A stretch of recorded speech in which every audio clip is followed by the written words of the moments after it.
Ibnu Mas'ud menyampaikan kepada para sahabat yang lain ini, depan para sahabat yang lain, radhiyallahu ajma'in, bahwa orang yang meninggalkan sholat berjamaah orang munafik. Nggak ada seorang sahabat yang bantah ini. Dan memang demikian di zaman Nabi SAW. Yang meninggalkan sholat berjamaah orang munafik. Jadi hati-hati itu. Orang-orang yang terbiasa meninggalkan sholat berjamaah, hati-hati. Kalian sholat di rumah kalian sebagaimana orang yang tertinggal dari sholat ini, dia sholat di rumahnya, dia tidak sholat berjamaah di masjid, niscaya kalian akan meninggalkan sunnah Nabi kalian. Seandainya kalian meninggalkan sunnah Nabi kalian, niscaya kalian akan sesat. Arti kalau kalian sholat di rumah, nggak sholat di masjid, kalian pasti akan sesat.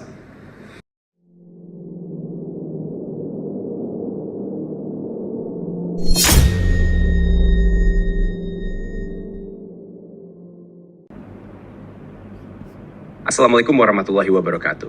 Para pemirsa yang budiman, semoga kalian selalu dalam keadaan sehat walafiat, amin. Apakah Anda tahu sebuah syariat atau amalan yang ketika Tuhan ingin mensyariatkannya, Tuhan memanggil Nabi langsung ke langit, yang ketika Tuhan ingin mensyariatkannya, terjadi negosiasi atau tawar-menawar antara Nabi dan Tuhan, yang ketika Tuhan ingin mensyariatkannya, Tuhan mengutus malaikat terbaik, menggunakan kendaraan terbaik, menuju kepada manusia terbaik, agar menghadap kepada Sang Khalik secara langsung. Sebuah amalan yang menjadi barometer terhadap amalan yang lainnya. Jika ia baik, maka baiklah yang lainnya. Dan jika ia buruk, maka buruk pula amalan lainnya. Sebuah amalan yang paling pertama dihisap pada hari kiamat. Sebuah amalan yang lebih mulia daripada jihad fisabilillah dan berbakti kepada orang tua. Sebuah amalan yang bisa menjadi pembeda dan pemisah antara keislaman dan kekufuran. Sebuah amalan yang ketika Nabi selesai menghadap Tuhan, terjadi kontroversi yang sangat besar. Apakah benar-benar Nabi menghadap Tuhan atau hanya hayalan? Yang dengan mempercayainya, iman Abu Bakar menjadi lebih berat dibandingkan dengan iman seluruh manusia selain Nabi dan Rasul, dan mendapatkan gelar asidik. Ajib. Ya, amalan tersebut adalah perintah salat 5 waktu. Yang awalnya 50 kali dalam sehari semalam, namun berkat saran dan masukan dari Nabi Musa alaihissalam, sehingga Allah Ta'ala berikan keringanan hingga 5 kali dalam sehari semalam. Musa pun sebenarnya masih menyarankan kepada Muhammad untuk meminta keringanan, namun Muhammad sudah terlanjur malu kepada Tuhan. Solat merupakan tiang agama, sebagai pondasi yang kuat yang decent. Ketika Anda ingin melihat kualitas keislaman seorang, lihatlah pada amalan tersebut. Hukumnya adalah wajib bagi laki-laki berjamaah di masjid, meskipun ada pendapat mazhab yang mengatakan bahwa salat berjamaah di masjid adalah sunnah muakkadah, bukan wajib. Namun dalam realisasinya, mereka tetap menunaikannya di masjid. Sebuah kewajiban yang dalam istilah fikih, wajib adalah ma yutsabu fa'iluhu wa yu'aqabu ta'rikuhu.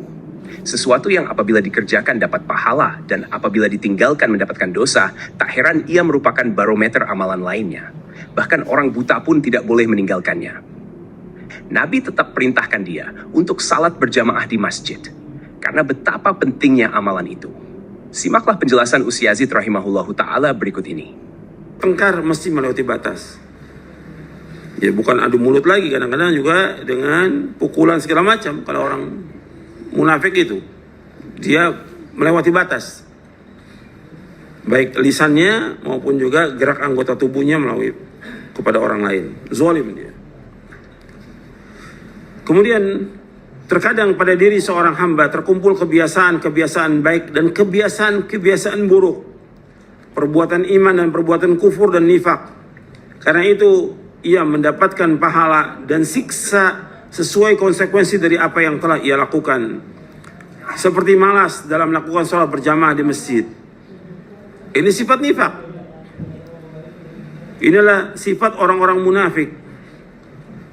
Di buku Sebaik-baik amal sholat saya bawakan tentang penjelasan sahabat Abdullah bin Mas'ud radhiyallahu an. Sahabat Abdullah bin Mas'ud radhiyallahu dalam hadis yang panjang, dia menjelaskan kata beliau begini. Hadis ini sahih. Artinya riwayat Muslim, Abu Dawud dan Nasai. Kata Abdullah bin Mas'ud radhiyallahu an, Man sarrahu ay yalqallaha ghadan musliman falyuhafidh ala haula'i as-salawati haitsu yunada bihin. Fa inna Allah syara'a li nabiyyikum sallallahu alaihi wasallam sunanal huda wa innahunna min sunanil huda.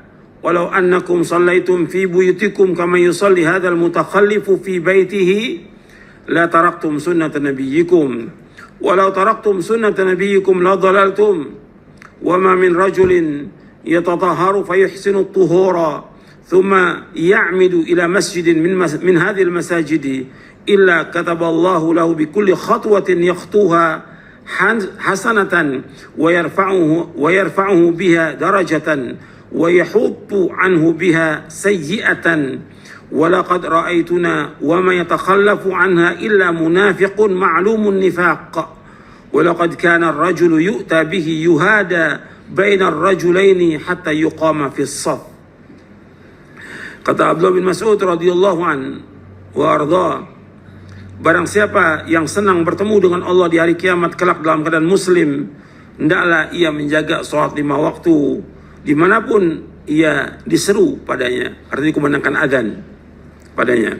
Sungguh Allah telah mensyariatkan kepada Nabi kalian SAW sunnah-sunnah yang merupakan petunjuk, dan sholat 5 waktu termasuk sunnah-sunnah yang merupakan petunjuk.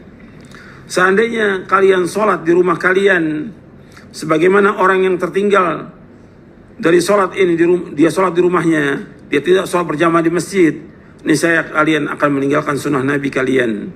Seandainya kalian meninggalkan sunnah Nabi kalian, niscaya kalian akan sesat. Arti kalau kalian sholat di rumah, nggak sholat di masjid, kalian pasti akan sesat.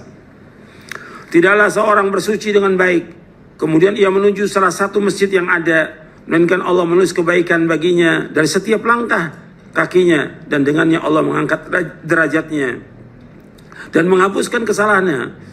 Dan saya melihat pada zaman kami, zaman para sahabat radhiyallahu ajmain, tidak ada yang meninggalkan sholat berjamaah kecuali orang munafik. Di zaman kami, zaman para sahabat, tidak ada yang meninggalkan sholat berjamaah kecuali orang munafik yang telah diketahui kemunafikannya. Sungguh dahulu seorang dari kami harus dipapah, artinya digotong di antara 2 orang hingga diberdirikan di shaf barisan sholat yang ada. Ini sahih riwayat Muslim dalam Kitabul Masajid wa Mawadhi'is Shalah, bab salatul jamaah min sunatul huda, min sunanul huda. Diriwayatkan oleh Abu Daud dan Nasai. Arti tegas di sini sahabat Ibnu Mas'ud, dan juga Ibnu Mas'ud radhiyallahu termasuk dari ulamanya sahabat.